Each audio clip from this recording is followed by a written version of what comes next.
주님의 평강이 여러분 모두 함께 하시길 빕니다. 힘드셨죠? 지난 2년 반 동안 정말 어려운 시기를 거쳐서 우리가 오늘에 이르게 되었습니다. 이 땅에서 살고 있는 사람들 어느 누구도 경험해 보지 못한 그런 아주 난감한 상황을 우리가 모두 맛보았습니다. 저희도 2020년 2월에 교회 문을 잠시 닫아야 할 때 굉장히 많은 망설임이 있었습니다. 과연 교회 문을 닫는 게 옳은 것일까 생각했지만 그렇게 할 수밖에 없어서 문을 닫으면서 교인들에게 이렇게 얘기했습니다. 아마 두세 주 지나면 별일 없이 이 상황이 지나가고 우리가 다시 만날 수 있을 겁니다 하고 말했는데 그 두세 주가 점점 늘어나기 시작했고 특별히 이제 한국의 교회가 많은 욕을 먹었기 때문에 저희 교회 같은 경우에는 욕먹는 일에 동참하지 말자고 생각을 해서 아주 오랫동안 교회 문을 열지 못하고 그렇게 지내고 있었습니다. 그 세월이 이렇게 길어질 줄 몰랐고요. 작년부터는 조심스럽게 교회 문을 열긴 했습니다마는 교인들이 그래도 염려가 되어가지고 많이 못 나왔습니다. 그리고 지난 주일이 부활주일이었잖아요. 부활주일날 저희 교회는 전통적으로 부활주일날 달걀도 드리지만은 화분을 하나씩 선물로 드립니다. 한번 생명 있는 걸 한번 키워보라고 선물로 드리는데 환경부를 담당하고 있는 분이 목사님 화분을 몇 개쯤 준비하면 될까요? 그래서 지난주에 온 분들이 이 정도니까 거기에 한 150개 정도만 더 하면 되지 않겠어요? 믿음 없는 목사가 그렇게 얘기를 했는데 부활절 예배를 시작하는데 정말 사람들이 물밀듯 들어오는 거예요. 깜짝 놀랐습니다. 본당을 가득 채우고 보조 의자를 밑에서부터 자꾸 가지고 올라와야 했고 어떤 분은 서 있기도 하고 그걸 보면서 그동안 얼마나 예배의 자리가 그리웠으면 저렇게 오셨을까 하는 생각을 하니까 그냥 가슴이 뭉클한 거예요. 그래, 이게 우리들이 하나님 앞에 예배 드린다고 하는 게 너무 당연한 일로 우리가 여기며 살았지만 예배 드리는 기회를 이렇게 박탈당하고 나니까 우리 속에 그리움이 가득 차 있었는데 그 그리움이 풀리는 거죠. 그리고 우리 김영복 목사님 말씀하신 것처럼 여러분의 찬양의 열기가 느껴졌다고 얘기를 하는데 정말 그 회중들의 찬송 소리가 막 그리웠거든요. 근데 강대상 앞에 가만히 앉아 있는데 회중석에서 들려오는 찬송가가 우렁우렁 가슴으로 와닿고 우리가 하나의 공동체 속에 섞여 있구나 하는 감동이 밀려오고 이 예배를 우리가 박탈당했다고 하는 게 얼마나 가슴 아픈 일인가 하는 생각을 가졌던 적이 있습니다. 빅터 프랭클이라고 하는 오스트리아의 정신의학자가 있죠. 아우슈비츠 수용소에 사로잡혔다가 가까스로 살아난 사람입니다. 그분이 했던 위대한 이야기가 있잖아요. 플로이트 같은 사람은 인간은 쾌락의 의지를 가지고 산다고, 쾌락을 추구하는 게 인간의 삶을 역동적으로 만든다고 얘기하기도 했습니다. 아들러나 프리드리히 니체 같은 사람은 인간은 권력의 의지 때문에 자기의 의사를 누군가에게 보고하고 그가 나의 의지에 따라 움직이는 것이 권력인데 그런 권력의 의지를 가지고 산다고 얘기하기도 했는데 빅터 프랭클은 그런 극한의 상황을 경험하고 난 후에 인간을 살게 하는 것은 의미라고 얘기를 했어요. 의미가 있을 때 인간은 산다.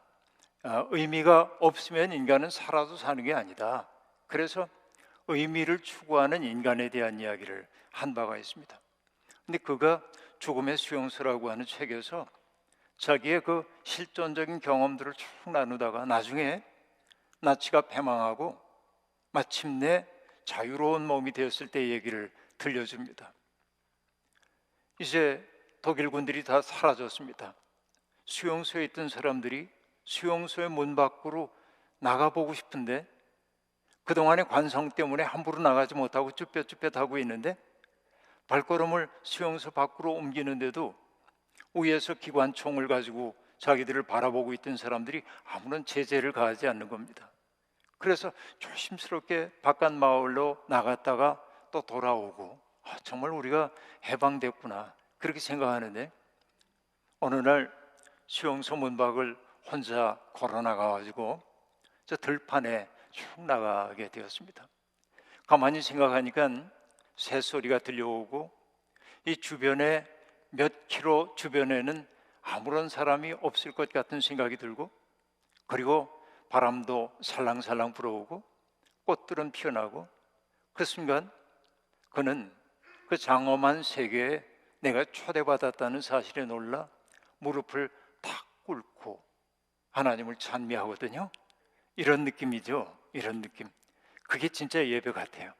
그러니까 우리들이 그런 예배를 드리고 싶었는데 그러지 못하고 이렇게 긴 세월이 가버리고 말았습니다. 오늘 저도 이곳에 올 때 굉장히 조마조마한 마음으로 왔습니다.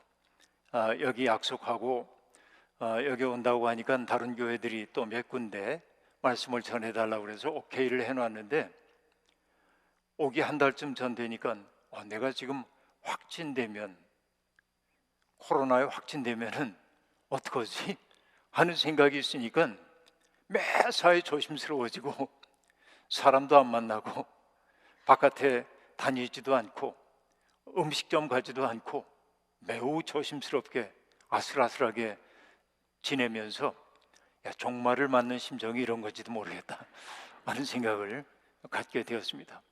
그리고 이제 한국에 들어오기 위해서 코비드 검사를 받고 네거티브 판정이 나니까 얼마나 마음이 위안이 됐든지 다행이다 그러고 이곳에 왔습니다.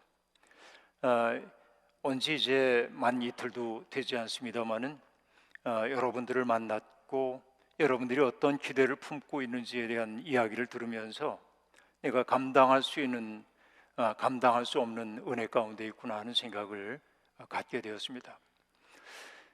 유대인 철학자인 마틴 부버는 모든 참된 삶은 만남이라고 이야기한 바가 있습니다. 내가 누구를 만나느냐에 따라서 나의 인생의 방향이 달라지기 때문에 그럴 겁니다. 우리는 수없이 많은 만남을 경험하며 삽니다. 만남에는 두 종류가 있죠. 부버의 논리를 따라 얘기하는 건 아닙니다. 만남엔 두 종류가 있습니다. 하나는 내가 선택하지 않았지만은 운명적으로 주어져 있는 만남이 있습니다. 내가 부모님을 선택한 적이 없는데 부모님이 날 낳아주셨기 때문에 이것은 나의 의지와 관계없이 주어진 만남입니다. 형제 자매의 관계가 그러하죠. 이 만남도 매우 소중합니다. 그런데 세상을 살다 보면 우리는 수없이 많은 타자들과 만나게 되고, 어떤 사람과는 아주 가벼운 만남을 하고 헤어지고, 어떤 사람들과는 지속적인 만남을 하며 영향을 주고받으며 살기도 합니다. 그러니까 우리에게 중요한 타자들이 있다고 하는 말이죠. 그들을 우리는 선택합니다. 주어진 만남도 있지만은 선택한 만남도 있는 겁니다. 그러니까 내가 어떤 만남을 선택하느냐에 따라서 우리의 삶은 확연히 달라진다고 얘기할 수 있겠습니다. 그런데 여러분, 인생에서 잊을 수 없는 만남이 있죠. 그날, 그 운명의 날이 있었잖아요. 지금 같이 살고 있는 분하고 만난 운명의 날 같은 날 있잖아요. 어느 날 눈이 번쩍했던 그날. 그래서 만해 한용운 같은 분 얘기하기를, 날카로운 첫 키스의 추억이 나의 운명의 지침을 돌려놓고, 그리고 뭐라고 뒷걸음질쳐 사라졌습니다. 그 만남이라는 게 언제나 앞걸음이 아닙니다. 뒷걸음질 쳐서 사라지거든요. 그런데 그 날카로운 첫 키스와 같은 추억이 나의 운명의 지침을 돌려놓았다 그렇게 말하잖아요. 그러니까 우리 인생에 그런 경험들이 더러더러 있는 게 사실입니다. 여러분, 오늘 우리가 이제 4번에 걸쳐서 함께 나누려고 하는 이야기는 베드로 이야기입니다. 갈릴리의 어부였던 시몬이 어떻게 베드로라고 하는 주님의 부르심에 합당한 사람으로 지어져 가는지에 대한 이야기를 해야 할 텐데요. 어느 날 베드로는 이 요한복음에 의하면은 그의 형제인 안드레가 우리가 메시아를 만났습니다 하는 이야기를 듣고 예수님을 찾아오는 이야기로 시작됩니다마는, 다른 복음서에서는 갈릴리의 어부들에게 주님이 가셔서 능동적으로 부르시죠. 나를 따라오너라, 내가 너희를 사람을 낚는 어부가 되게 하겠다 했을 때 그들이 배와 그물을 버려두고 예수를 따랐다, 이렇게 얘기를 하고 있습니다. 여러분, 궁금하지 않아요? 어떤 사람이 내게 와가지고 아무개야 나를 따라오너라, 그래서 여러분 하고 있던 사업, 의사 선생님이 의사 직업 내려두고 회계사가 회계사 업무 그만두고 어떤 분이 어떤 일 내려두고 그냥 따라간다는 게 말이 안 되잖아요, 여러분. 그런데 주님의 부르심에 즉각적으로 응답했다고 하는 그 이야기, 이거 어떻게 믿어야 되는지 고민인데, 어느 날 저희 신학교 선배 한 분이, 그분은 목회를 하지 않고 사진 작가로 일을 하고 있는 분입니다마는, 그분이 일속장일순이라고 하는 무의당이라는 호를 갖고 있기도 합니다마는, 장일순 선생님, 그러니까 원주에서 한살림 운동을 시작했던 분인데, 그 장일순 선생님을 만난 이야기를 들려주며 이렇게 얘기합니다. 그 선배님 이름이 김문호인데요. 문호야, 나를 따라오너라. 그러면은 그분과의 그 첫 만남이 자기에게 준 충격이 얼마나 컸든지 카메라를 내려놓고 그분의 발치 앞에 엎드리겠더래요. 그러니까 그 압도적인 어떤 만남의 순간들이 있단 말이에요. 그러니까 시몬이 예수님을 만났을 때 어쩌면 그런 자기도 알 수 없는 강력한 파워를 예수님에게 느꼈던 것으로 보이기도 합니다. 여하튼요, 그 만남은 운명적인 만남이라고 얘기할 수 있습니다. 그런데 오늘 요한복음에 보면은 예수님이 그 시몬을 보고 이렇게 얘기합니다. 시몬아, 이제 나는 너를 게바라고 부르겠다라고 말합니다. 게바를 번역하면 베드로라고 얘기하고요, 베드로의 뜻은 반석이죠. 우리가 잘 아는 얘기입니다. 자, 처음부터 그의 이름이 시몬 베드로가 아니죠. 그는 시몬이었습니다. 그런데 주님이 그를 게바 혹은 베드로라고 부르신 것입니다. 너는 베드로가 되어야만 한다라고 얘기했어요. 생각해 봅니다. 갈릴리 어부인 시몬이 어떻게 살았을까 생각해 보면요, 그 당시에 갈릴리의 어부들의 삶이라는 게 너무나 열악한 삶이었습니다. 과거에는 그들이 갈릴리 호수에다 배를 띄워놓고 그물을 던져서 건져 올리고 그럼 업 한 장에 내다 팔고 그랬을 거 아니에요. 그런데 그 당시에 베드로 당시에 갈릴리를 지배하고 있었던 사람이 헤롯 안티파스라고 하는 사람인데, 이 헤롯 안티파스라고 하는 사람은 야심가였습니다. 자기 아버지인 헤롯 대왕처럼, 그러니까 이 유다 지역 전체를 다스리는 왕이 되고 싶은데 겨우 아버지가 돌아가신 다음에 그는 영토를 쪼개가지고 4분의 1을 다스리게 되었어요. 이게 소위 성경이 얘기하는 분봉왕이란 말의 의미입니다. 분봉왕은 4분의 1 왕이라는 뜻이거든요. 그러니까 분봉왕이라고 하는 거에 만족할 수가 없는 거예요. 야심가입니다. 그러니까 그는 로마에게 굉장히 잘 보이고 싶은 생각이 들었습니다. 그래서 여러분, 갈릴리 호수 주변에다가 당시에 황제의 이름을 딴 도시를 만들었어요. 티베리우스 황제의 이름을 딴 티베리아스라고 하는 그런 도시를 만듭니다. 근데 도시를 만드는데 굉장히 많은 돈이 필요하잖아요. 하나의 도시를 만들기 위한 엄청난 돈이 들잖아요. 근데 그 돈이 어디서 나옵니까? 결국 자기가 지배하고 있는 갈릴리 사람들의 주머니에서부터 나올 수밖에 없잖아요. 그러니까 그 헤롯 안티파스의 통치하에 그 갈릴리 지역의 사람들의 삶은 황폐한 삶이 될 수밖에 없었던 것입니다. 어마어마한 세금을 내야 했고요. 특별히 어부들은요, 억울하게도 내가 가지고 있는 배의 크기에 따라서, 내가 가지고 있는 그물의 크기에 따라서 얼만큼 많은 물고기를 잡았느냐와 상관없이 세금을 부과해야만 했습니다. 그러니까 배를 가지고 있다는 게 복이 아니에요. 어떻게 보면 그물 큰 거 가지고 있다고 하는 게 복이 아닌 겁니다.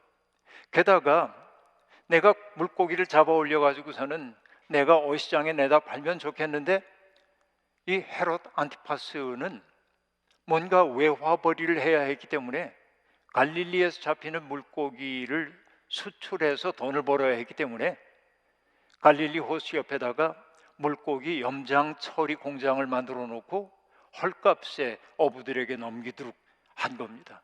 그러니까 이게 미칠 노릇이죠.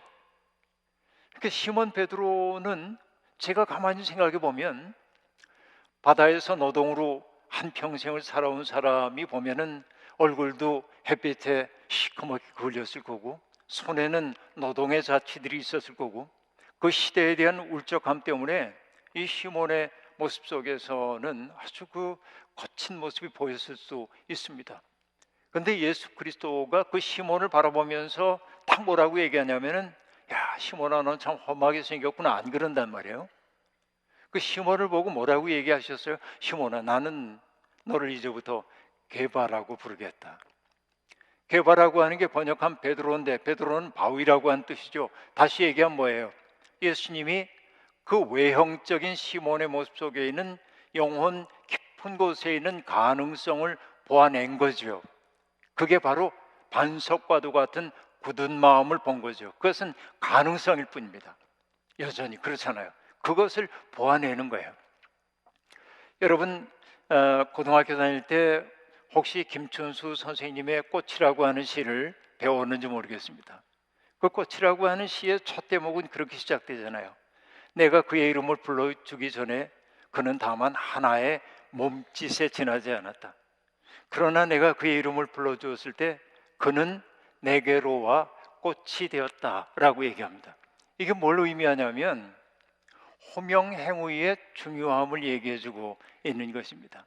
내가 뭔가의 이름을 알고 그 이름을 아는 순간 나와 그의 관계가 달라지기 시작하는데, 그러니까 내가 누군가의 이름을 알지 못한다고 한다면, 그의 괴로움이 뭔지를 모른다고 한다면은 우리는 그냥 어떤 사람의 괴로움을 보고도 나와 무관한 것으로 여길 수 있단 말이에요. 근데 내가 아는 어떤 사람이 괴로운 일을 당하고 나면은 그 괴로움을 나는 무심코 지나갈 수가 없는 거죠. 이것이 호명행위와 관련되는 것이에요. 그런데 예수님이 그 시몬이라고 하는 사람 속에 어떻게 보면 갈릴리의 거친 어부 속에 있는 베드로라고 하는 가능성을 보아내고 그것을 호명했단 말이에요. 이게 중요해요. 여러분, 요즘은 유행하는 말이기도 합니다만은 마중물이라고 하는 말 여러분 들어보셨잖아요. 마중물. 요즘 마중물을 아는 젊은이들이 별로 없을 것 같기는 하지만요, 젊은이들은 옛날에 우리 절할 때는 저 시골에, 여러분 비밀 하나 말씀드리면 김영복 목사님과 제가 고향에 갔습니다. 목사님이 고향에 갔기 때문에 절청한 건 아니고요. 네, 아마 비슷한 연배이기 때문에 같은 경험이겠습니다만 우리 전기 굉장히 늦게 들어왔거든요. 저 초등학교 다닐 때까지도 전기 안 들어왔고요. 우리 동네에 수도 없는 거 당연하고요. 이제 그랬어요. 그러니까 우리는 기껏해야 샘물 길어 먹든지 아니면은 좀 있는 집은 펌프 썼단 말이에요. 근데 우리가 경험해 보지만은 펌프라는 게 한나절 이렇게 놔두고 나면 물이 백킹 밑으로 쑥 빠져가지고서는 물이 안 올라오잖아요. 그때 우리가 하는 게 뭐예요? 함지에 있는 물 한 바가지를 떠가지고, 그렇죠? 그 안에 이렇게 붓고 레바를 이렇게 쫙 움직이면은 꼭꼭 소리가 나다가 어느 순간에 손에 딱 물이 걸리는 느낌이 착 나고 누르면은 물이 쏟아져 나오기 시작하잖아요. 그러니까 저 깊은 곳에 있는 물을 끄집어내기 위해 여기에서 집어넣는 한 바가지의 물을 마중물이라고 그런단 말이에요. 그게 굉장히 아름다운 말이죠. 마중물이라는 게. 그래서 저는 예수님을 누구라고 하냐면 마중물이 된 사람, 그렇게 말해요. 예수님은 만나는 사람 속에 있는 가장 아름다운 것을 끄집어냈어요. 무엇을 통해서? 말할 수 없는 연민과 사랑을 그에게 주므로 그의 속에 가능성으로 가지고 있었으나 발화되지 못한, 깨어나지 못한 것들을 끄집어냈단 말이죠. 그래서 예수님과 만난 사람들은 아름다워졌어요. 여러분들도 역시 마찬가지라고 생각합니다.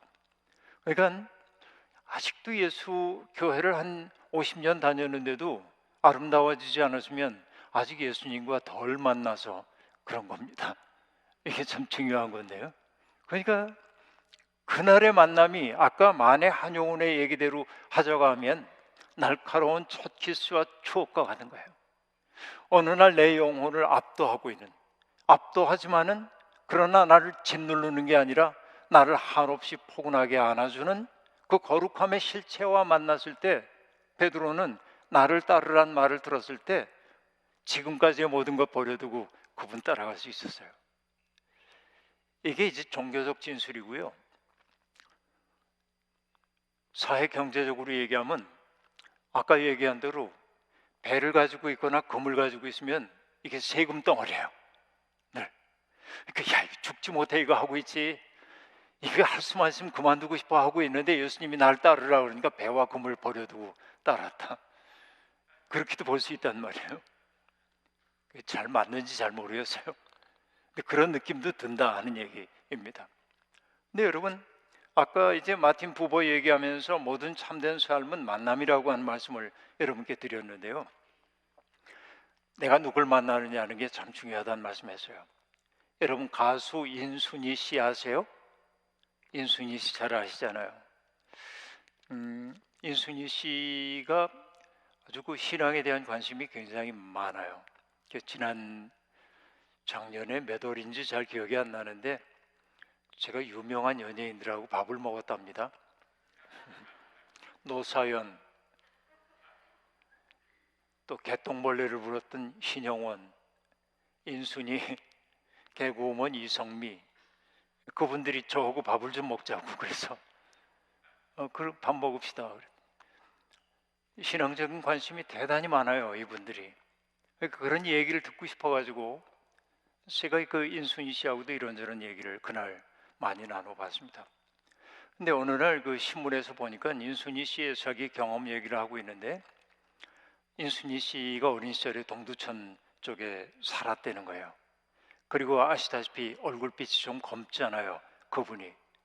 그러니까 그 당시에 아이들이 얘가 이제 순수 한국인이 아니라고 하는 것 때문에 요즘 말로 얘기하면 상당히 왕따를 시켰단 말이에요. 15살 소녀가 너무나 쓸쓸하게 지내고 있었어요. 따돌림 당했기 때문에 친구하고 놀지도 못하고 혼자 이렇게 떨어져 있는 것을 보고 미군 부대의 병사 하나가 루이스라고 하는 일병이 이 인순이를 눈여겨보기 시작했습니다. 그 병사도 역시 얼굴빛이 검은 사람이었습니다. 아프리카계 미국인이었습니다. 소사로서 겪었던 아픔이 있기 때문에 이 어린 소녀가 겪고 있는 따돌림의 고통을 느낄 수 있었던 거예요. 그래서 그 루이스 일병이 다가왔습니다. 영어도 가르쳐주고 부대에 있는 옷도 가져다 주고 때때로 희망을 잃지 말라고 격려해 주기도 하고 그랬습니다. 그 당시에 인순이가 15살이고 그 루이스 일병이 19살이었습니다. 19살의 미군 병사였던 거죠. 순환 근무를 하니까 이 루이스가 1년 끝나고 돌아갔습니다. 그런데 그래서 이제 인연이 끊어졌는데 인순이 씨는 나중에 가수로 성공을 하게 됐는데 자기의 인생을 쭉 돌아보게 될 때 어려웠을 때마다 자기를 환대해주고 격려해 주었던 루이스 일병의 그 만남이, 그와의 만남이 자기를 비춰주는 빛이었던 것을 기억한 거예요. 어느 날 미군 2군 사령관과 만난 자리에서 자기의 그 경험을 얘기하면서 이분이 요즘 어떻게 지내는지 살아계신지 궁금하다고 얘기를 하자 그 사단장이 여러 경로로 알아보고 그분이 어디에서 살고 있다고, 델라웨이 거기에 살고 있다고 얘기를 해서 인순이 씨가 루이스를 찾아갑니다. 38년 만에 둘이 만나게 된 거예요. 얼마나 감동입니까? 인순이 씨도 감동이지만은 루이스도 감동할 수밖에 없었겠죠. 자기가 한국에 나가서 군인으로 근무할 때 한 소녀를 돌봐줬는데 그러고는 잊어버릴 수도 있겠는데 자기의 친절한 행위가 한 존재의 앞을 비추는 등불이 되었다는 사실을 그는 까맣게 잊고 살았을 텐데 어느 날 그 기억을 환기시키며 그 소녀가 자기 앞에 등장한 거예요. 그리고 인순이 씨가 준비해간 선물을 그에게 내주었습니다.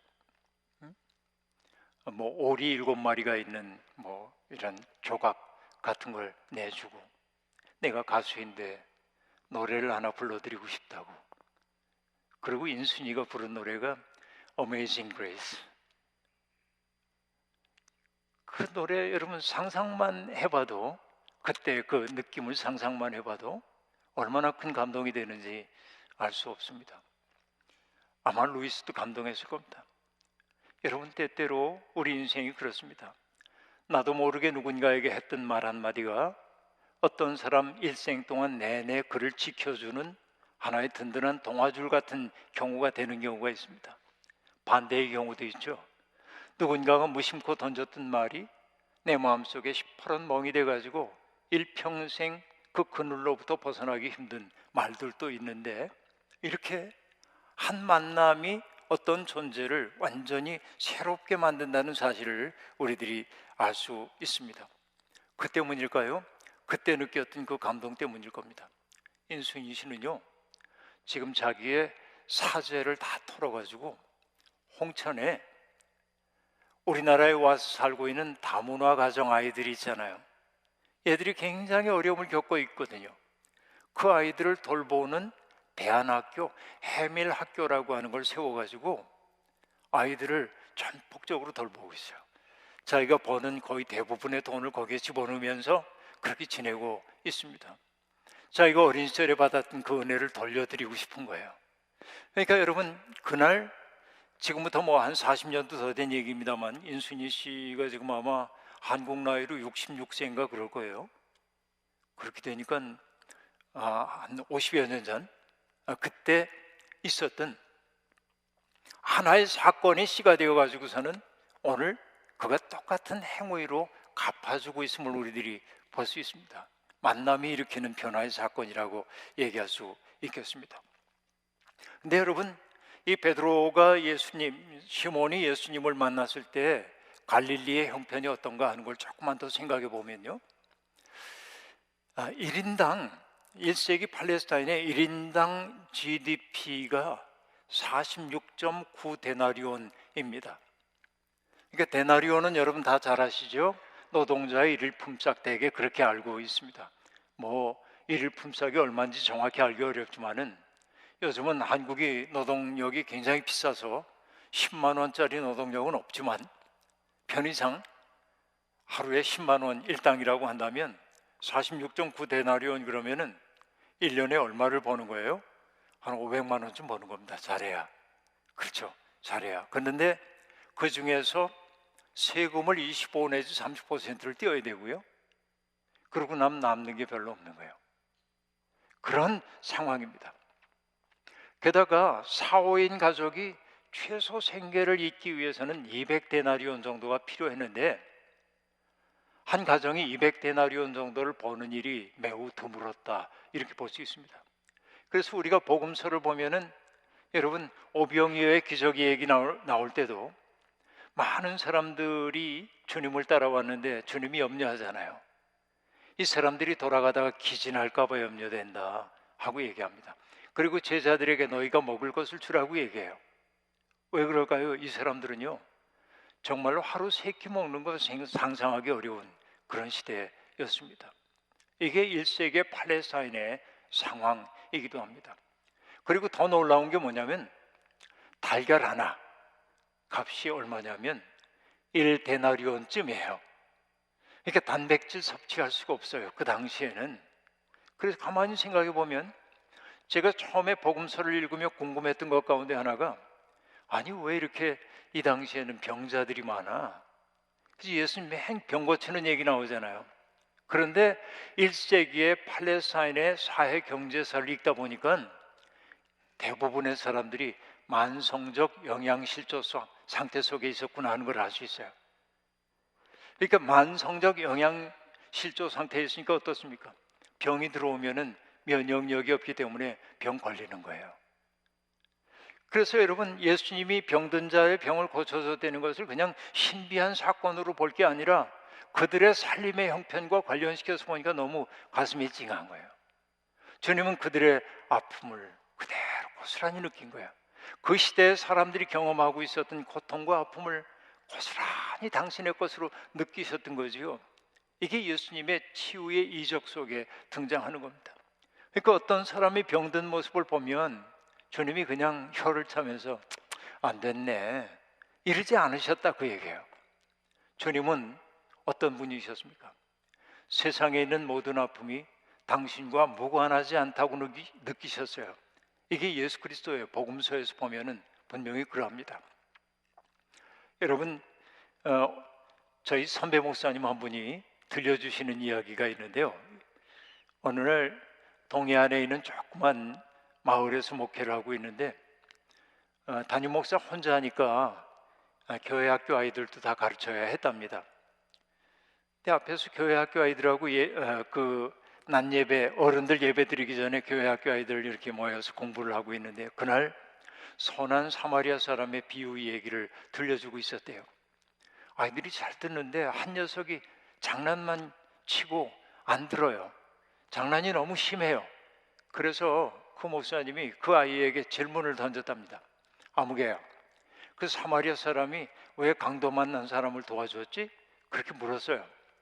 근데 여러분, 장난꾸러기들은 대개 눈치가 빠릅니다. 얘가 하나도 얘기를 듣지 않았지만 두 가지를 딱 파악했어요. 아, 누가 강도 만났구나. 첫째, 사마리아 사람이라고 하는 사람이 이 강도 만난 사람을 도와줬구나. 두 가지 사실을 딱 파악을 했는데 왜 도와줬는지는 알 수가 없어요. 머리를 굴리다가 얘가 이렇게 대답했습니다. 가만히 보니까 아는 사람이었던 모양이죠.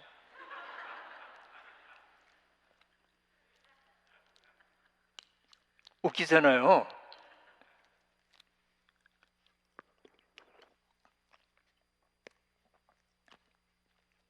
여러분이 지금 웃으신 것처럼 아이들도 다 웃고 목사님도 웃었어요. 그리고 교회학교를 마치고 목사님이 자기 방으로 들어와서 가만히 앉아 있는데 문득 뇌리를 치는 생각이 떠오른 거예요. 아, 우리가 어떤 고통받는 사람들을 보고도 마음 아파하지 않고 돕지 않는 것은 나와 무관한 남이라고 생각하기 때문에 그렇구나. 그렇죠? 그러니까 그 아이를 통해 하나님이 가르쳐준 거예요, 목사를. 근데 그렇게 보니까 예수님이 세상에 고통받는 사람들을 보게 될 때 누구도 당신과 무관한 사람으로 여기지 않으셨어요. 그러니까 세상의 모든 아픔을 당신 속으로 끌어들인 거예요.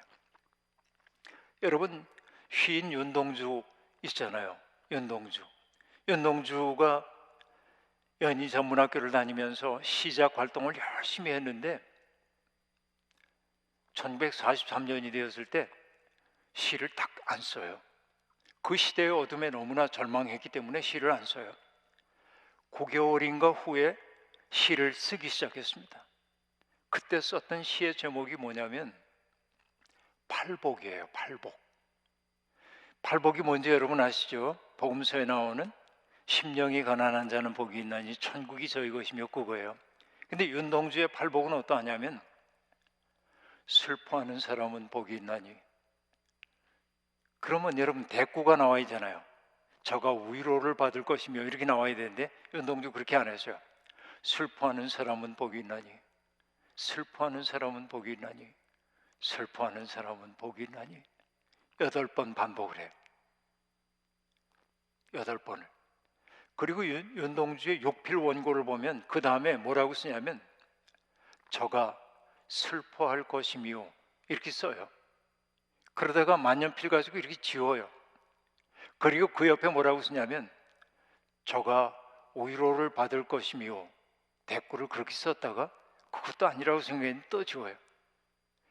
그리고 그 옆에 뭐라고 쓰냐면 저가 슬퍼할 것이미요. 앞에 지웠던 걸 똑같이 써요. 이것도 아니라고 생각했는지 저가와 슬퍼할 사이에 꺽쇠를 이렇게 그리고 옆에다 한 글자를 더 써놓습니다. 영원히. 저가 영원히 슬퍼할 것이며 그렇게 써요. 그럼 여러분 보세요. 복이라고 하는 거는 내가 좋은 게 복이잖아요. 근데 지금 팔복의 내용이 뭐냐면 슬퍼하는 자가 복이 있대요. 8번이나 반복됩니다. 그리고 그 다음에는 반전이 일어나야 하잖아요. 슬픔은 위로를 받든지 복을 받든지 그래야 되잖아요. 저가 영원히 슬플 것이며 희망이 없는 것처럼 보이잖아요. 그래서 윤동주의 평전을 썼던 어떤 사람은 윤동주가 자기 시대의 어둠에 짓눌려서 믿음을 잃어버렸다고 썼어요. 그런데 미안하지만 그 평전을 썼던 사람은 종교가 뭔지를 전혀 모르는 사람이에요. 이건 어떤 의미냐면 저는 이걸 이렇게 해석을 해봅니다. 사람은 저마다의 슬픔이 있어요. 여기 있는 분들 모두가 다 슬픔이 있는 거예요. 그렇죠. 김영복 목사님의 슬픔, 윤석현 목사님의 슬픔, 그렇죠? 저의 슬픔, 저마다 자기의 슬픔의 물을 마시며 살아요. 여러분들 얘기를 안 해서 그렇지 여기에 슬픔 없이 산 분 한 분도 없잖아요. 저마다 다 슬퍼요. 내 인생 왜 이러냐, 내 인생 왜 이렇게 고통스러워, 누구나 다 그렇게 느낀단 말이에요. 이게 인생이죠. 개별화된 슬픔이에요. 그런데 여러분 그 슬픔의 우물들에서 내 슬픔의 우물에서 물을 길어서 슬픔을 마시고 있는데 그 우물이 솟아나오고 있는 지하수맥으로 가면 다 통해 있어요. 이게 물이 지하수맥은 우리는 거기에 관정을 뚫고 우물을 파가지고 물을 길어 먹잖아요. 그러니까 그 지하수맥의 자리에 가고 나면은 너의 슬픔과 나의 슬픔이 둘이 아니야. 다 통해 있는 거예요. 윤동주가 당도한 세계는 뭐냐면 그 시대의 어둠 속에서 모든 사람들이 겪고 있는 그 슬픔의 강 속에 당도한 거예요. 그러고 나니까 인간에 대한 말할 수 없는 연민과 사랑이 생겨나요. 그 지경이 곧 어떤 거예요? 종교성의 깊은 세계라고 얘기해야겠죠. 거기에서 벗어나고 싶지 않아요. 그래서 여러분 윤동주가 그 다음에 쓴 시가 뭐냐면은 십자가라고 하는 시예요. 쫓아오던 십자가인데 지금 예배당 꼭대기에 걸려있대요. 그러면서 뭐라고 얘기합니까? 종소리조차 들려오지 않는데 왜 종치는 사람이 없어서? 아니요, 일제시대에 전쟁 물자로 예배당에 종까지 다 뛰어갔거든요. 종이 없어요. 종소리조차 들려오지 않는데 이거는 그냥 시적 표현이 아니에요. 그 당시의 표현을 그대로 한 거예요. 자기는 그냥 교회 마당을 서성이는 거예요. 그리고 그가 마침내 하는 얘기가 뭡니까? 괴로웠던 사나이, 그러나 행복한 예수 그리스도에게처럼 내게도 십자가가 허락된다면 어두워가는 하늘 밑에 조용히 피를 흘리겠다고 얘기해. 요란스럽기가 아니에요. 여기 보면 괴로웠던 사나이, 예수 그리스도가 십자가를 져야 하는 괴로운 일이에요. 그러나 그는 행복한 사나이라는 겁니다. 왜? 하나님의 마음이 뭔지를 알아차렸고 온 세상의 슬픔의 강 속에 자기가 그 속에 깊이 들어감을 통해서 인류의 고통이 뭔지를 느꼈고, 그러니까 하나님의 마음이 느껴졌고, 그래서 윤동주는 뭐냐면 그 예수 그리스도에게처럼 내게도 그런 십자가가 주어진다면 어두워가는 하늘 밑에 내 몸을 바치고 싶은 거예요. 요란스럽게 말고 조용히. 그래서 여러분 그 다음에 쓴 시가 한국인이 가장 좋아한다고 하는 시 서시입니다. 죽는 날까지 하늘 우러러 한 점 부끄러움 없기를 잎새에 있는 바람에도 나는 부끄러워했다 그러잖아요. 하늘을 우러러 한 점 부끄러움이 없기를 바랐던 까닭이 뭐냐면 윤동주가 맹자를 굉장히 좋아했거든요. 맹자에 나오는 이야기예요. 앙불괴어천이라고 한 말이죠. 하늘을 우러러 부끄러움이 없는 인생, 그걸 시적으로 우리말로 풀어낸 거예요. 그런데 그는 뭐예요? 잎새에 있는 바람에도 나는 부끄러워했다. 그 부끄러움이 뭔가를 보니까 뒤에 뭐라고 얘기하냐면 모든 죽어가는 것들을 사랑해야지 의지적으로 얘기한단 말이야. 거기에 세상에서 죽어가는 것들, 소멸의 운명 속에 있는 것들, 그것들을 나의 것으로 삼고 싶은 거예요. 이게 윤동주의 후기 3부작이에요. 이렇게 결국 윤동주가 당도했던 세계는 어떤 세계입니까? 예수 그리스도의 마음이에요. 그리스도에게 남이 없어요. 세상에 고통받는 사람들을 보면 그 고통이 나와 무관하지 않은 거예요. 그러니까 지금 이 자리에 계신 분들, 남들에게 차마 드러낼 수 없는 고통과 상처와 아픔 같은 것들이 있을 때 세상은 나의 아픈 걸 보면은 상처를 덧내잖아요. 이성부라고 하는 시인의 시 가운데 그런 거 등장합니다. 마음이 너무 괴로워가지고 위로를 받으려고 친구를 찾아갔더니 그 친구가 내 상처를 긁어서 덧내는 거예요. 이게 인간관계의 쓸쓸함이거든요. 그런데 예수 그리스도는 어떠합니까? 모든 상처를 못났다 하지 않고 안으시잖아요. 여러분의 고통을 그렇게 주님은 감싸시잖아요. 이게 병고침의 사건으로 나타난단 말이죠. 이게 우리가 아는 예수님입니다. 여러분, 그 당시에 왜 그렇게 귀신 들린 사람들이 또 많아요? 예수님 귀신 쫓아주는 얘기 너무 많잖아요. 여러분, 저 어렸을 때도 보면은 뭐 전쟁 끝나고 얼마 안 돼가지고 저희가 태어난 세대이기 때문에 전쟁의 상흔이 마을 곳곳에 있었습니다. 상위 군인들 많고 우리 아저씨들 보면 정말 무서웠거든요. 여기 손목 없는 분이 여기에 갈고리 걸고 다니고, 읍내 그 장터에서 술에 취해가지고선 막 이러고 다니는 것도 보고 그 시대의 아픔들을 경험했고, 그리고 마을마다 정신이 온전치 않은 특히 여성들이 있었어요. 왜 그랬을까 생각해 보면 전쟁의 공포를 경험했고 자기 아버지, 오빠 혹은 남편이 처참하게 죽는 광경들을 봤던 분들이 이 현실을 감내할 수가 없어요. 이 고통을. 그러니까 마음의 통전성을 어떤 순간에 탁 놔버린 거예요. 그런 분들이 정말 많았어요. 전쟁의 상처가. 근데 그렇게 보면 예수님 당시에 귀신 들린 사람들이 그렇게 많았던 거 우리가 태평하게 그땐 귀신이 많았나 보지 뭐 그러면 안 돼요. 이게 어떤 의미냐면은 로마라고 하는 그 사회가 로마 시민들에게는 친절했는지 모르지만은 로마에게 복종하는 사람들에게는 별로 타치를 안 했는지 모르지만은 조금만 고개를 들면은 군대를 보내가지고 무차별한 폭력을 가했단 말이에요. 예수님의 고향인 나사렛 동네 옆에 가까운 곳에 세포리스라고 하는 곳에서 반란이 일어나자 로마가 군대를 보내가지고 수없이 많은 사람들 길가에 십자가를 세우고 처형합니다. 예수님 태어나시기 얼마 전이에요. 그럼 여러분 그 사람이 많지도 않은 갈릴리 동네에서 수없이 많은 사람들이 십자가에 처형당하고 죽임을 당했는데 한 집꼴로 다 아는 사람들이 있을 거 아니에요. 내 가족이 참담하게 죽임을 당한 그 모습을 바라보다가 누군가 견딜 수가 없으면 무너지는 거예요, 마음이. 그래서 뭐냐면 귀신 들림이라는 게 영적 현상이기도 하지만은 어떻게 보면 내 마음이 깨진 거예요. 여러분, 이게 컵이라고 생각을 해보십시다. 컵이라고, 유리컵. 근데 유리컵일 때는 제가 아무리 만져도 상관없어요. 근데 제가 부주의하게 바닥에 떨어뜨려 가지고 이게 조각나면 모든 깨진 것은 날카롭잖아요. 그렇죠? 그 날카로운 것을 잘못 만지면 찔려요. 그래서 여러분, 귀신 들린 사람들이 하는 일을 성경이 뭐라고 얘기하냐면은 사나웠다고 얘기하잖아요. 그리고 아무도 그 앞을 지나갈 수가 없어, 사나워서. 그리고 귀신 들린 사람이 어떻게 해요? 불 가운데도 자기를 던지고 물 가운데도 던지고 뭐예요? 자학하는 거예요.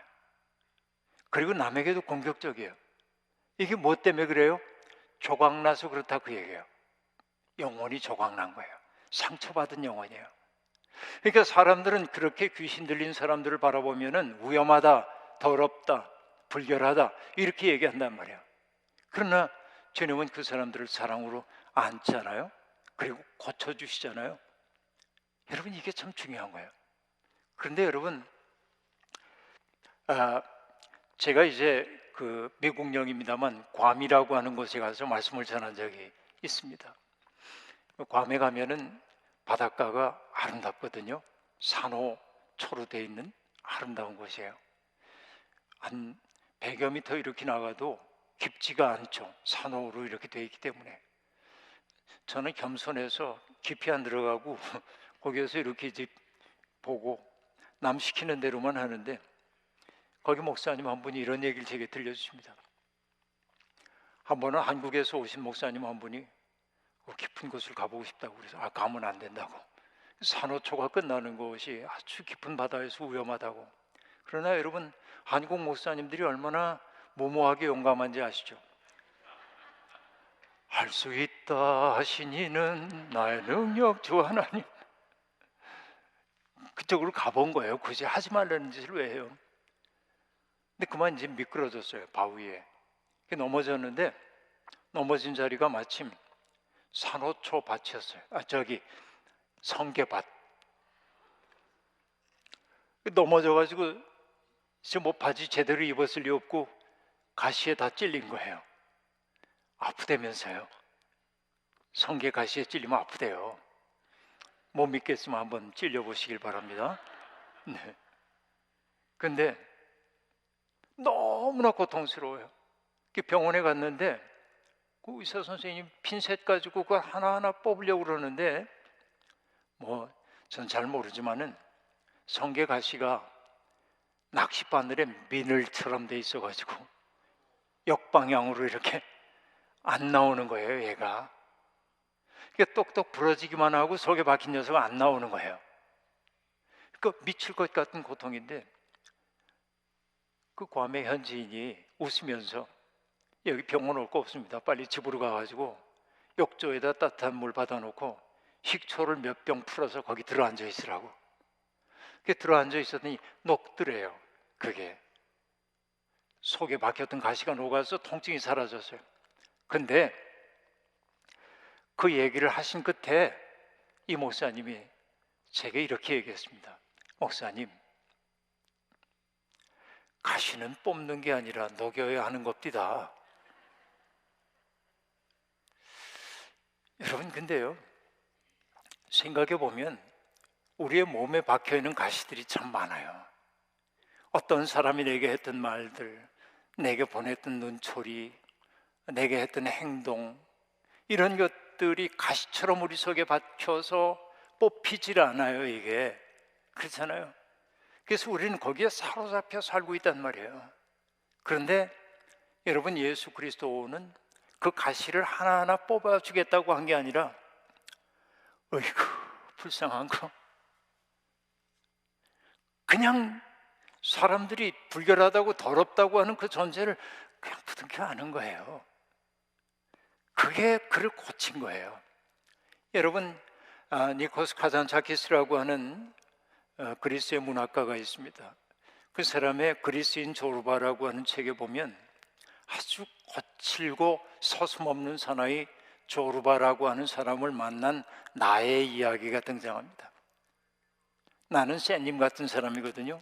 근데 조르바는 호방하기 이를 데 없습니다. 그 얘기 다 할 수는 없고, 어느 날 조르바가 주인공한테 이렇게 얘기해요. 대장, 하나님은 굉장한 임금님이시죠.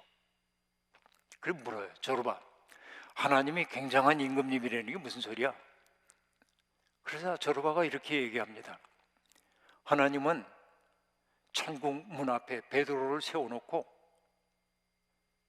천국 앞에 오는 사람들을 이렇게 바라봐요. 그리고 죄가 많으면 지옥으로 보내야 하잖아요. 우리 전통적으로 보면은. 그런데 하나님이 베드로의 손에 들려주신 것은 물이 흠뻑 묻은 스폰지야. 그래서 뭘 하냐면, 죄인 하나가 오면 가만히 바라보고 있다가 어이구 불쌍한 거, 그러고 물이 흠뻑 묻은 스펀지를 가지고 닦아주고 들어가, 이래 준다는 거예요. 그러면서 조르바가 하는 얘기가 뭐냐면, 하나님이 굉장한 임금님이라고 하는 것은 그냥 용서해 버리는 거죠. 그렇게 얘기한단 말이에요.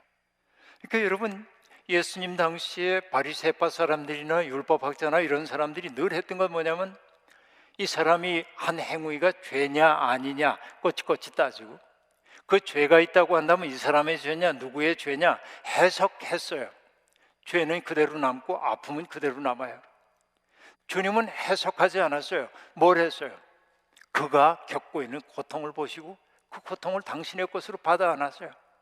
그래서 예수 그리스도와 만났던 사람들이 나중에 그분을 뭐라고 고백하냐면 하나님의 아들이었구나 라고 말하는데, 예수님이 하나님의 아들이라고 하는 것은 예수님의 주민등록에 그렇게 적혀 있기 때문이 아니라 예수 그리스도와 만났던 사람의 삶의 경험을 그렇게밖에 표현할 수가 없어요. 이분은 하늘이 내신 분, 이분은 하늘 그 자체이신 분.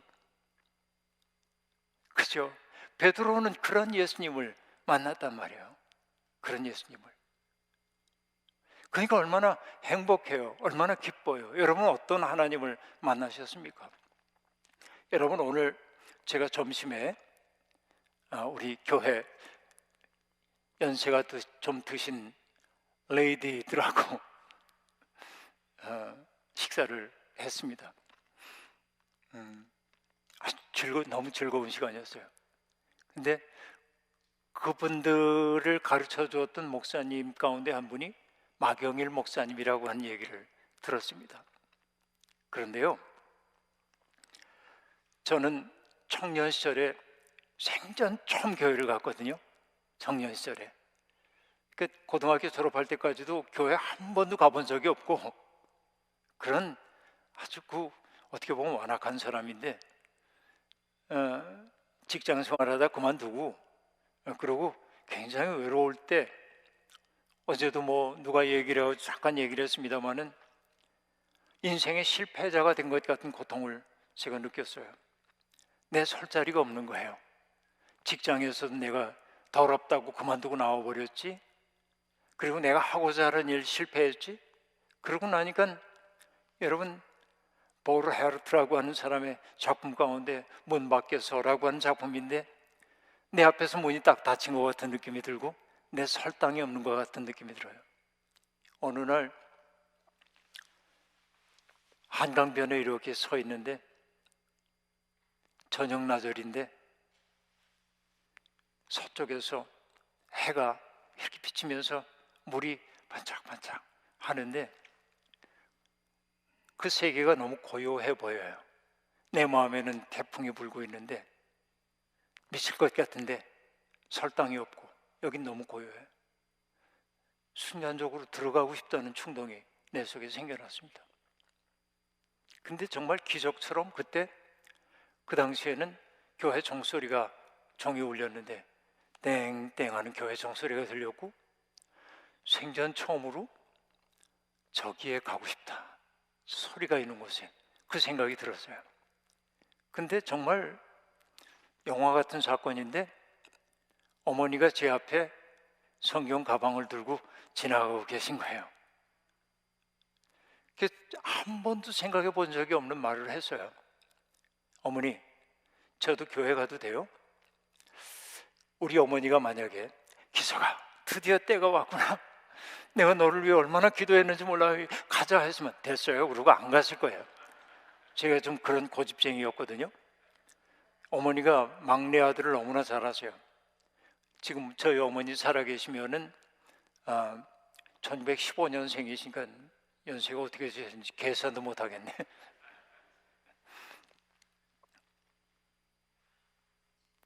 막내 아들인 나를 너무나 사랑하시는데 내 성격을 아시니까 힘들어하게 대답하셨어요.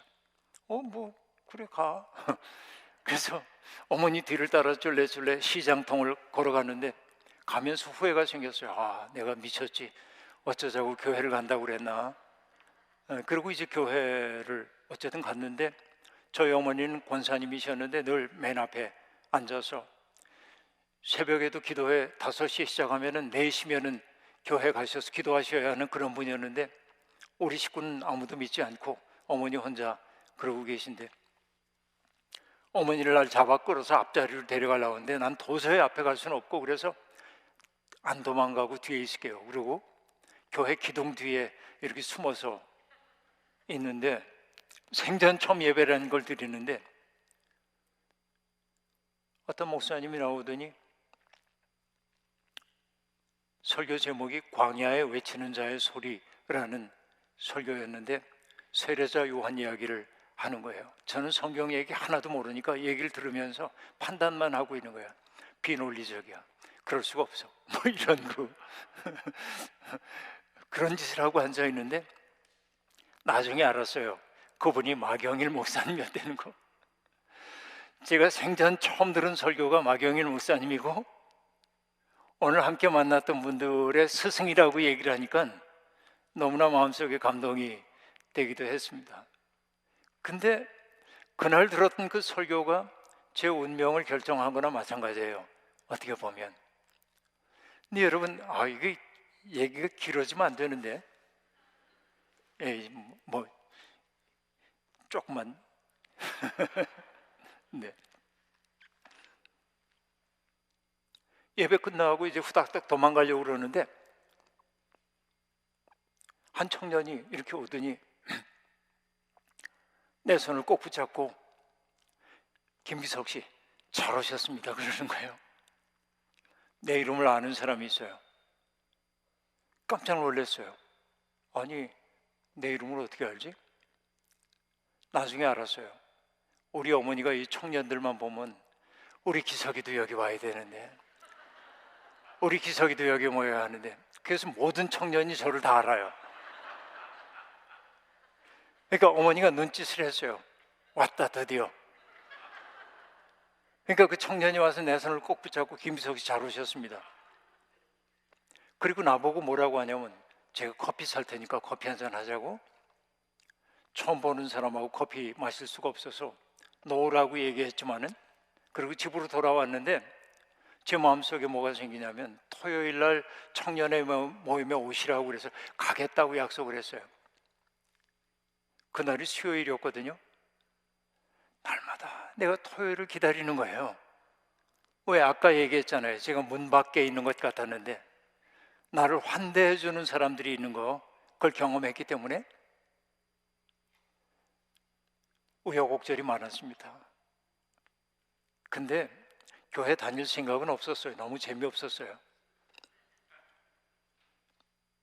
근데 어쩌어쩌 해서 예수 그리스도의 은혜가 얼마나 큰지를 알게 되었고 신학교 입학을 하게 됐습니다. 동료들보다 좀 늦게 들어간 거죠. 전 원래 이제 늦게 신앙생활을 시작했으니까 신학교 입학을 하고 집에 딱 들어가니까 어머니가 집에 앉아 계신데 제가 신학교 가 나오니까 누님들이랑 너무 실망해가지고 나오고 의절하겠다고 공부해서 집안을 일으켜 세워줄 동생으로 여겼더니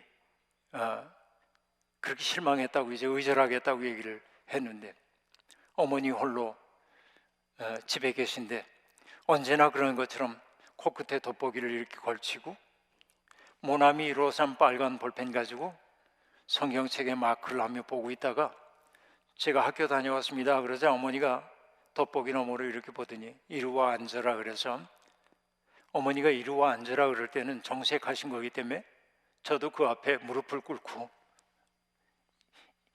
이게 우리 시대의 예의입니다. 어머니 앞에 무릎을 꿇고 앉았습니다.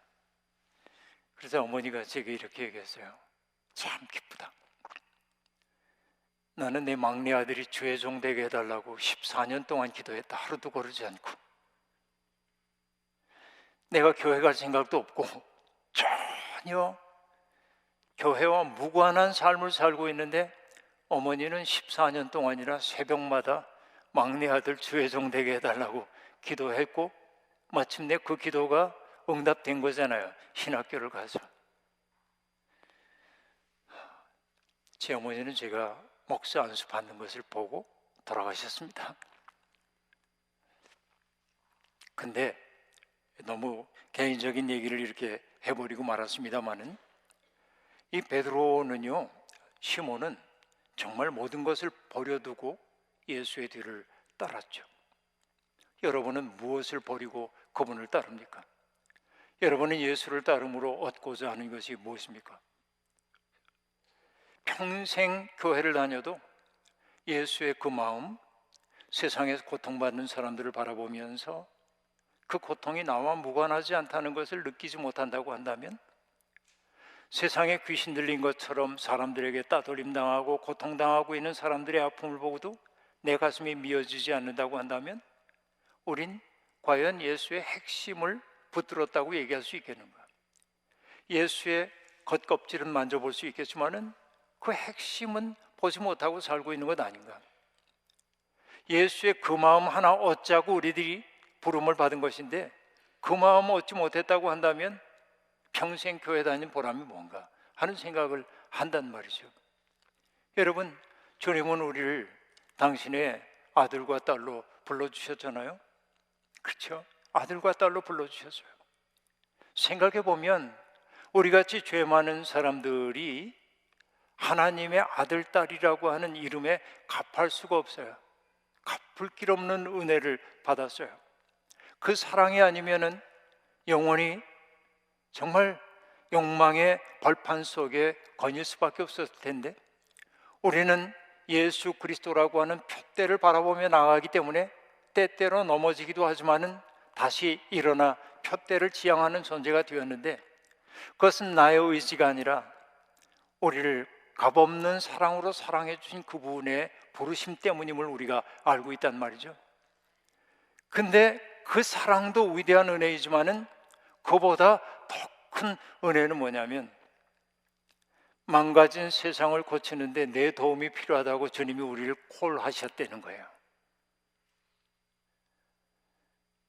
하나님이 창조하셨던 세계가 죄로 말미암아 너무나 많이 망가져 있는데, 그래서 사람들이 다 분열되어 있고 미움이 가득 차 있고 노아 시대의 사람들이 부패하고 폭력이 만연했던 것처럼 죄가 지배하는 세상이 그런 것을 보고 하나님 마음이 너무 아픈데, 하나님은 그래도 세상 버리지 않고 세상을 고치고 싶어 한단 말이에요. 그래서 하나님이 우리를 부르셨어요. 세상을 고치는데 내 도움이 필요하다는 거예요. 여기에 계신 한 분 한 분이 하나님이 도와달라고 부르신 분들이란 말이에요. 여러분, 이게 얼마나 큰 은혜인지 알 수 없습니다. 저는 한강하고 관련이 많은데요, 목회를 하다 보면 여러분, 목회가 늘 기쁘기만 하겠어요? 안 그래요, 여러분. 어떤 목사님들이 이렇게 얘기할 때가 있어요. 나는 목사 된 걸 한 번도 후회해 본 적이 없습니다. 그렇게 말하는 분들 보면 대단하다 그런 생각 드는 게 아니고, 정직하게 말해봐요. 그 생각이 들어요. 남 듣기 좋으라고 그렇게 말하면 안 되지. 저한테 목사 된 거 후회한 적 없어요. 수도 없이 후회했어요. 내가 목사가 아니었더라면 좋았을 텐데, 이 생각 수도 없이 했어요. 어느 날 교회에서 너무 속상해서 정말 때려치고 싶다. 죄송합니다. 이게 때려치고 싶어. 그리고 버스를 타고 이렇게 가고 있는데, 저는 그 석양을 좋아하나 봐요. 또 석양이 이렇게 비치는 한강. 거기 딱 지나가는데 툭 정말 어떤 생각이냐면, 주께서 당신의 일을 하는데 내 도움이 필요하다고 나를 부르셔서 이게 이제 확 온 거예요. 그러니까 그 사실이 오니까요, 버스에서 눈물이, 그러니까 아까 속상하고 엊그저께 속상했던 그 모든 것들을 다 당하고도 남는 말할 수 없는 감격이 내 속에. 내가 능력이 있어서가 아니잖아요. 주님은 우리를 부르시면은 부르신 일을 감당할 수 있는 능력 주시며 함께 일하자고 하시잖아요. 여러분이 오늘 믿는 사람으로 부름받은 까닭은 잊지 마십시오. 주께서 여러분과 더불어 함께할 꿈이 있기 때문에 그렇습니다. 아브라함 저서 헤셀이라고 하는 사람은 하나님을 믿는다는 말을 이렇게 설명합니다. 하나님을 믿는다는 것은 하나님의 꿈을 나의 꿈으로 삼고 그 꿈을 이루기 위해 해산의 수고를 다하는 것이다. 예수 믿는 사람답게 예수로 바꿔보죠. 우리가 예수를 믿는다는 게 뭐예요? 예수 믿었더니 내 병 낫고 내 가족 잘 되고 여러분 내 마음이 평안하고 이것만 가지고는 안 돼요. 예수의 꿈을 내 꿈으로 삼아야 돼요. 세상의 모든 사람들이 생명을 풍부하게 누리고 평화를 누리고 세상의 모든 사람들이 자기 몫의 삶을 한껏 살아내는 세상 이루어내는 것 주님의 꿈이었던 것처럼 바로 그게 하나님 나라의 꿈인 것처럼 그 꿈을 내 꿈으로 삼아야 돼. 그리고 꿈만 꾸면 안 돼요. 뭘 해야 돼요? 그 꿈을 낳기 위해 해산의 수고를 다해야 돼요. 우린 그 일을 위해 부름받았어요. 구원받음이란 바로 내가 받아들여졌을 뿐만 아니라 주께서 나를 쓰시겠다라고 했다는 사실을 알아차리고 순종하는 데 있습니다.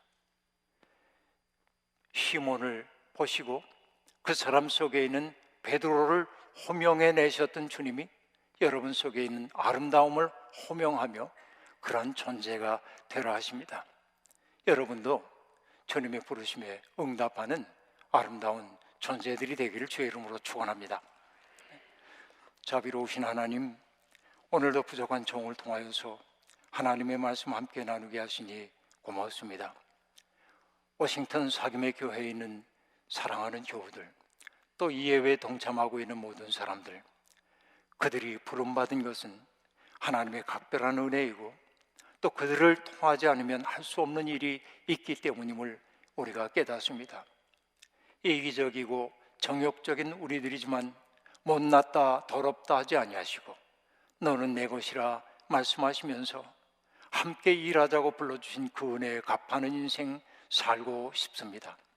우리의 마음속에 있는 더러운 것 정렬하게 해주시고 우리의 마음속에 있는 연약한 것 하늘에 생기 불어넣으시오 하나님의 꿈 이루며 사는 사람이 되게 하옵소서.